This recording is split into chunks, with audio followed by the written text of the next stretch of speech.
Tēnā koutou, tēnā tātou katoa. Welcome to the Auckland Unitarian Church. Welcome to people of all faiths and all secular ways of life. Welcome to visitors today, whether you are passing through or looking for a spiritual home. We hope you'll feel one with us and will join us afterwards over a cup of tea or coffee. My name is David Hines. I'm a fairly new member of only about 3 years in this congregation, and I'm even newer as a member of the Worship Associates team. So I'd like to thank the leaders and members who were here before me, a whole team of them going back 115 years. I have often been inspired by your inclusiveness and friendliness and your dedication to justice, and I hope that will happen for all of us today. My opening words are for today are from the Bible, from St. Matthew's Gospel, which was a public debate about taxes. I thought that would be very appropriate just after an election period. The Pharisees were plotting to trap Jesus in what he said in public.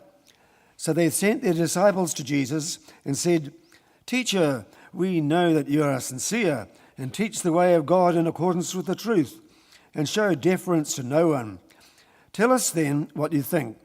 Is it lawful to pay taxes to the emperor or not?" But Jesus was aware of their malice and said, "Why are you putting me to the test, you hypocrites? Show me the coin used for the tax." And they brought him a denarius. Then he said to them, "Whose head is this and whose title?" They answered, "The emperor's." Then he said to them, "Give to the emperor the things that are the emperor's, and to God the things that are of God's."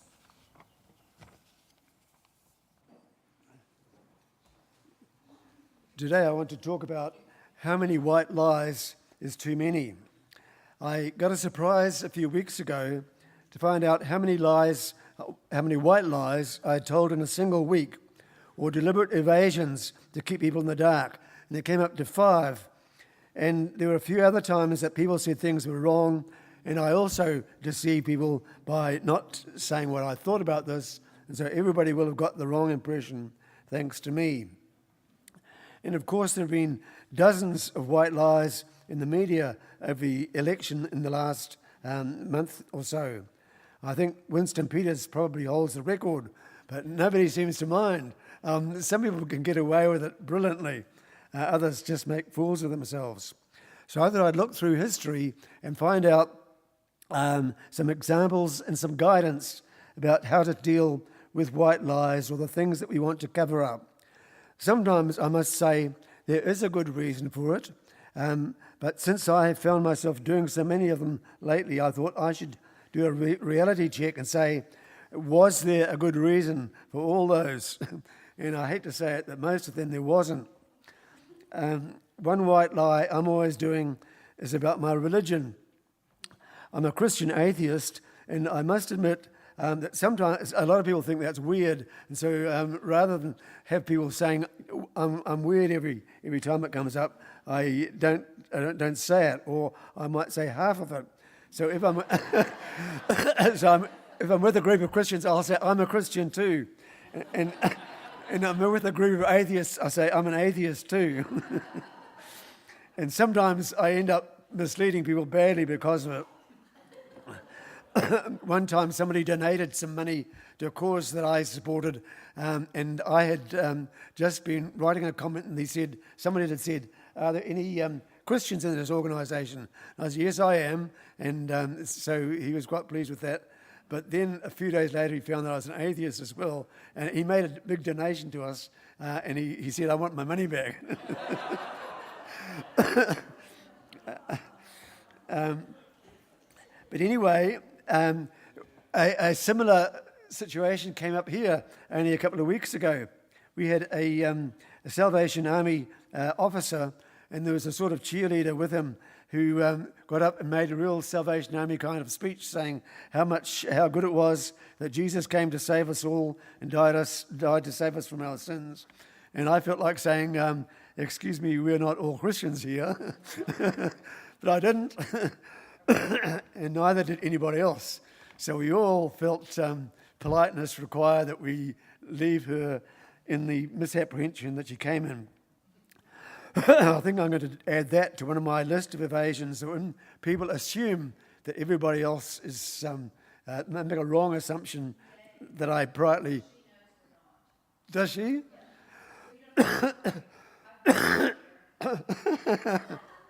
Well, anyway, all of us erred on the side of politeness.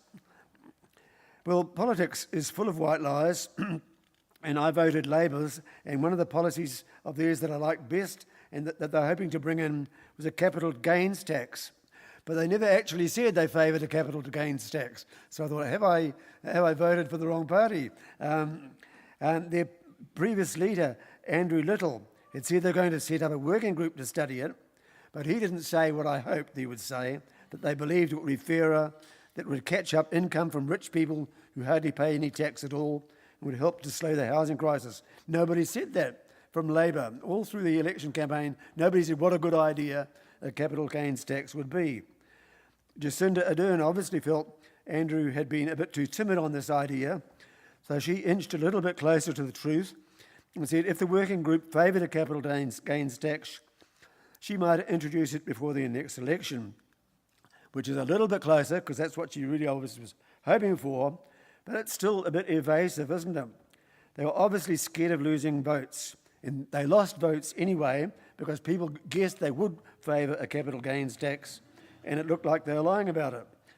So they rejigged their story back to where Andrew Little had left it, but they still got hammered for it. So however many white lies they told, it didn't fool anybody. They surprisingly got elected despite that. But if you were saying white lies are not always justified, what could they have done? Well, I think they could have said something that was cautious but accurate. They could have said, we believe capital gains taxes are fairer.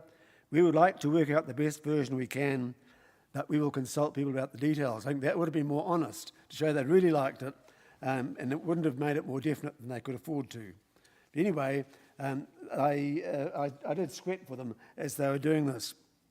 As a Christian, I still read the Christian lectionary whenever I'm taking a service, and one of the readings that Christians worldwide will be studying today is the story that I read earlier about Jesus being confronted about taxes.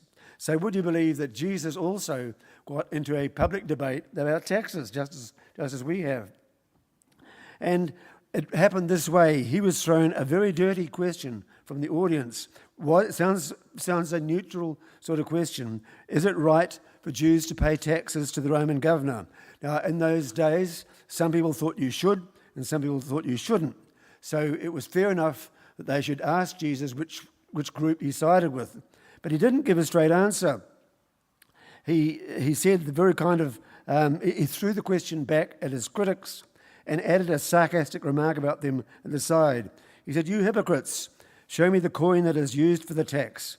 And they were embarrassed to admit that they used Roman coins because Roman coins had an image of the Roman emperor on it, and no Jew would feel comfortable with having a picture of a human in their pocket, and they wouldn't feel comfortable with it going to the Roman emperor. So he avoided the question. I think he was being sneaky, but what do you think? Most people I've heard talk about this verse think it was a very smart answer for him to say that there are times when you should support the government and there are times when you should support God. But if you want to compare it with an honest answer from that period, there was one from St. Paul, a Christian missionary who preached all around the Roman Empire. And he several times wrote in his letters, "Be subject to the governing authorities. These authorities are put in place by God. Pay to them what is due to them. Pay taxes to whom taxes are due, revenue to whom revenue is due." And that's a very straight answer. He didn't praise the Roman government, but it said it had a God-given right to play, and a straight answer, pay them taxes. Now, why couldn't Jesus have said that? And the reason, I think, digging through the evasion, is that he probably disagreed with Paul on this question, because those taxes were savagely hard, had bankrupted many poor people throughout the Roman Empire, and particularly in Jerusalem, in what's now Israel, where Jesus lived, many people were ruined, and their lives were ruined because of Roman taxes. So I would guess that his true position was that they were an evil thing, but you have to put up with them. But instead, he avoided it. And had he said what he really thought, he probably would have got killed for it. But in fact, he did get killed for it anyway, because one of the stories of his trial, when he was brought before the Roman governor of the region, they said, "This man is perverting our nation and forbidding us to pay taxes to the emperor." So those people got the impression that he was opposed to taxes, even though he evaded it.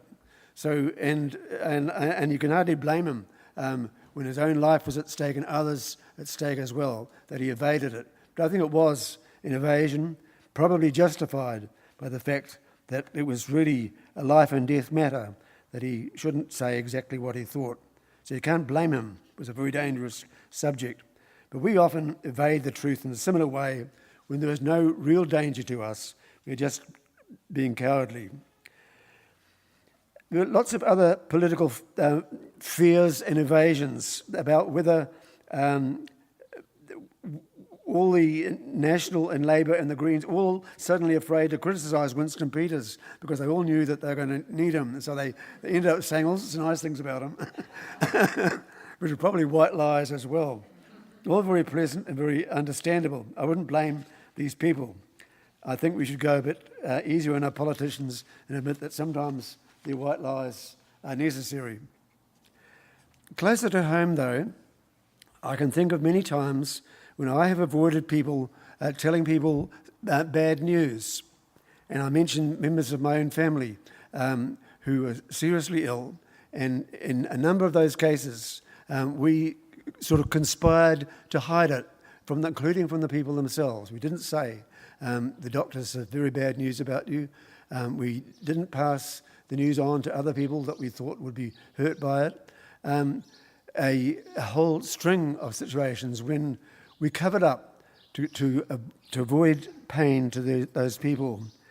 But even when you do this, people cannot, it disadvantages them. If they don't know they're dying, they cannot plan their death, they cannot say farewell to people, they cannot set their affairs into order, they cannot rewrite their will. We take all those things from their hands. And I felt we erred, some of those white lies erred on the side of hiding people from people, things that they had a right to know. But the biggest white lie I could find in all of history was a prince in Nepal whose father didn't want him to ever see anything harmful. There's a story, it may be a legend, that somebody had predicted this young prince would be a great leader, provided he never saw an old person, a sick person, or a dead person. But if he did see one of those things, he would cease to be a prince and would become a religious leader. And so the prince's father had the palace built with high walls so nobody could see the world outside. And so no old people or sick people would ever be seen by people who were inside the palace, and nobody would die there. But when the prince grew up, I think he was in his 20s, he had a healthy curiosity and decided to take a walk outside. And when he was there, he saw an old person, and he was so shocked. So somebody explained to him, old age happens to us all. And then he saw a sick person, was even more shocked. And somebody explained that this too happens to everybody. And then he saw a funeral procession, and I think he saw the dead body in the funeral procession, and he was even more shocked. And they explained to him, this will happen to you one day. This happens to everybody.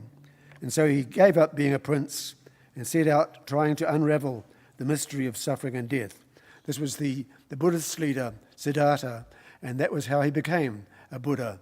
And Buddha means an enlightened person, and enlightenment, in his case, meant giving up white lies, to put it bluntly.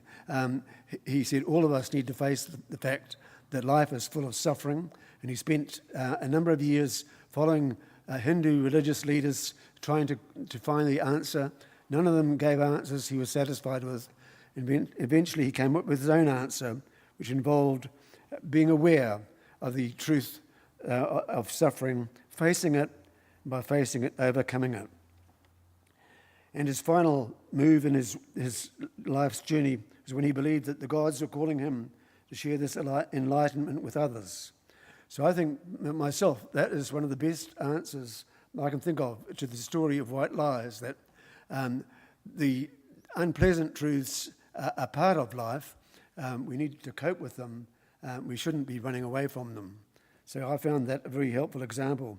I myself had a sort of an enlightenment experience. It sounds an exaggeration to call it that, but a time when I realised you couldn't hide unpleasant truths.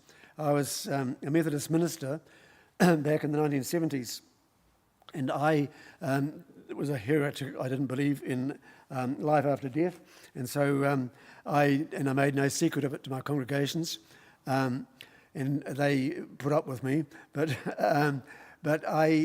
one time I would never talk about it was at a funeral, and the excuse I made to myself was, if most of the funerals were people who were not church members themselves, so I thought, well, they don't want to hear about a heretical Methodist minister who doesn't believe in life after death. So I acted as though, for their sakes, I covered up what I believed. And other times, if I was taking a funeral service for someone who was a member of the congregation, I made the excuse to myself, they already know what I think about life after death, so I don't need to rub it in again at their funeral. So I covered both bases. And I finally hit a situation where there was a conflict between those two ideas. And this was a family where the couple it was a child who died shortly after birth, and the parents were a couple who were not church members. No reason to think that they believed in life after death themselves. But the grandparents were the pillars of the church, and conservative people most definitely did believe in life after death. So I thought, do I evade the difference of opinion there is between those sections of the family? I thought I should not. I should see myself as a bridge between the two, helping them to understand each other's differences and to share their support. So I said, I don't believe in life after death, but I understand that your grandparents do. For me, the comfort of that we offer in a funeral is not that your child has gone to be with God, but that you are a family, and that person who has died will still be a part of your family and remembered and valued as you grow up. In other words, I tried to reconcile and offer comfort that made sense across both sides of that divide. And every funeral I've taken since then, I have been explicit about what I think, and many people have found it quite helpful. So my conclusion is that white lies are not a crime. Many of them are a legitimate defence against painful differences, but it often is a better way to tell the truth sensitively, to share it, and to learn to become a better person in the process. And white lies have also become part of our public lives, but it would be better to reduce the demand for them by not demanding impossible things from our politicians and then blaming them when they can't deliver. One of the best reasons for not being able to deliver is when you have to reach a consensus with other people, and that's what happens all the time in MMP. Perhaps that would have made a fourth good lesson for the young Buddha, to attend meetings with his father, and then he would have discovered that even kings and princes don't always get what they want, let alone politicians in a democracy. To accept the limitation on our political leaders would, I think, make a more unified society.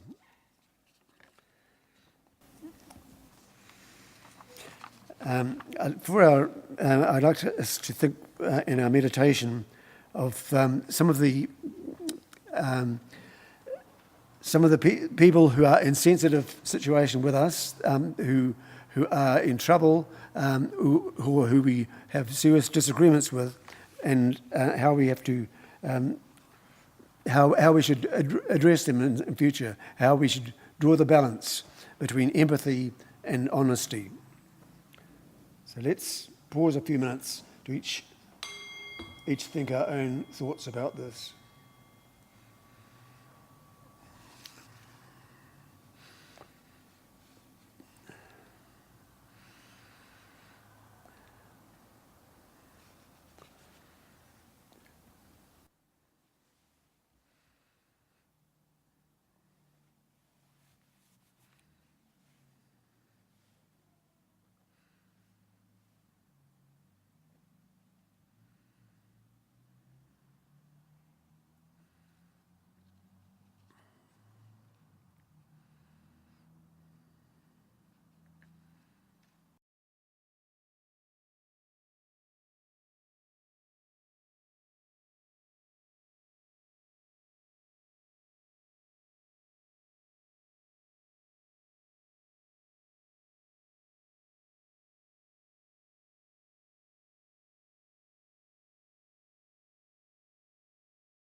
May love inspire you, may wisdom guide you, and may peace surround you until we meet again.